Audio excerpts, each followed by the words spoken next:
Za glavno jelo Emir Imamović o pokušajima bavljenja nezavisnim novinarstvom. Ja sam Emir Imamović, imam nešto više od 30 godina i nešto više od 70 kilograma. Trenutno se zapravo ne bavim ničim, a donedavno sam bio glavni odgovorni urednik magazina Dani. Sve što znam o životu u Bosni i Hercegovini jeste da je planiranje i razmišljanje o budućnosti jedino uzaludnije od bavljenja nezavisnim novinarstvom ovdje. Mislim, ja znam pisati, ne znam baš ništa drugo da radim. Čak i kad mijenjam sjelicu, to je onako rizik za mahalu cijelu da će izgoriti. Pa ću ostati u novinarstvu u nekim drugim projektima, nekim laganijim formama. Nema tu nekakve velike filozofije u mjestu rođenja i kasnije i onome što se kasnije događa u životu. Ja sam iz Tuzle otišao i preselio se u Sarajevo naprosto zato što su ovdje bile veće mogućnosti za posao kojim se bavim, bolja perspektiva i što je grad, ma kako to zvuči ljudima koji su rođeni u Sarajevu, puno zanimljiviji nego Tuzla. Sarajevo zato što sam ovdje imao sasvim dovoljno familije da dakle ne preživim tu traumu preseljenja, da se osjećam i dalje kao neko ko ima kuću, ima rodbinu i sve ostalo. Drugih opcija nije ni bilo, ja ne znam ni gdje sam mogao te 96. otići sam u Sarajevo. Mislim, glupo bi bilo da se recimo iz Tuzle seliš u Zenicu. U Sarajevu se osjećam dobro. Naprosto doživljavam ga jednako kao i Tuzlu, dakle kao svoj grad.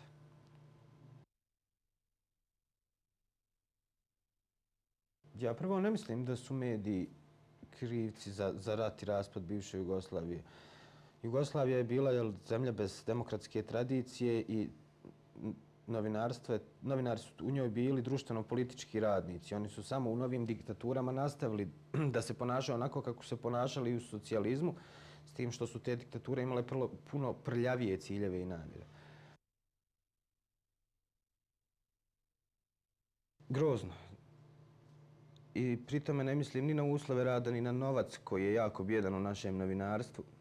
Mislim prvenstveno na taj osjećaj opće uzaludnosti kad se baviš novinarstvom. Ovo je društvo bez odgovornosti. Dakle, sve što ti radiš i bez obzira koliko poštovao kriterije profesije, bez obzira šta baveći se novinarstvom otkrio, kako ćeš to napisati, plasirati, neće naići ni na kakav naročit efekat.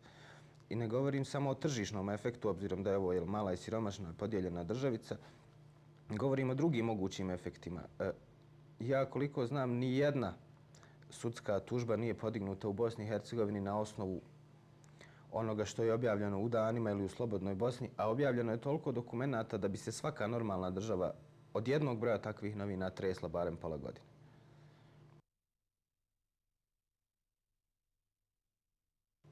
Ma publika je sjajna. Ja sam se zapravo počeo, shvatio sam da trebam nešto promijeniti onda kad mi je pala na pamet rečenica koju je izgovorio Tvrtko Kulenović dok je bio direktor Narodnog pozorišta u Sarajevu. Oni imali su neku predstavu koja je bila jako loše gledana. I on je tad rekao, ja sam ljut na publiku. Ja sam počeo bivati ljut na svoje čitaoce, na svoje potencijalne čitaoce. Onda sam odlučio da je to stvarno nenormalna potpuno pozicija. Da se ja ljutim na ljude zato što imaju nekakav drugačiji interes od mog. I shvatio da se ne uklapamo, da naprosto više ne idemo istim putem i odlučio da nešto promijenim. Ljudi su zasićeni ovdje, ima previše informacija, previše istih informacija, nema svrhe. Ljudi su potpuno, kao što su izgubili povjerenje u državu, tako su izgubili povjerenje u vijest. Ne, nikad nisam bio prisiljen da lažem. Ako sam nekad nešto slagao, onda je to isključivo bila moja greška.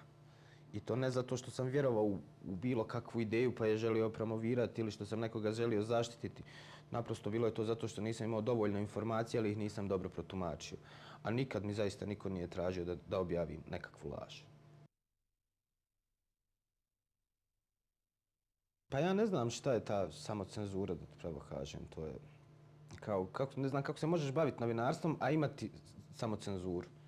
Dakle, to bi značilo da ćeš u jednoj tački doći do pozicije u kojoj imaš sjajnu informaciju ili sjajnu priču, a zbog nekog razloga je ne objaviš. To je tek onda uzaludno igranje riječima.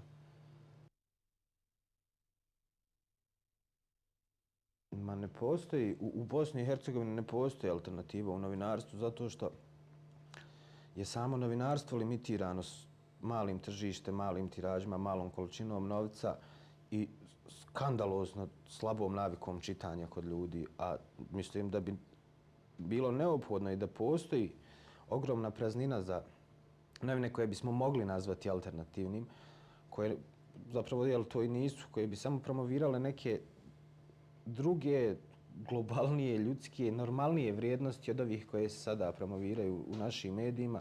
I pritome ne krivi medije koji sad i urednike koji to sad rade, nego naprosto ne postoji novac i prostor da bi se tako nešto radilo. Iako vjerujem da treba, da se neke nove generacije moraju odgojiti drugačije, mimo priča o društvu krupnih kriminalaca i ratnih zločinaca.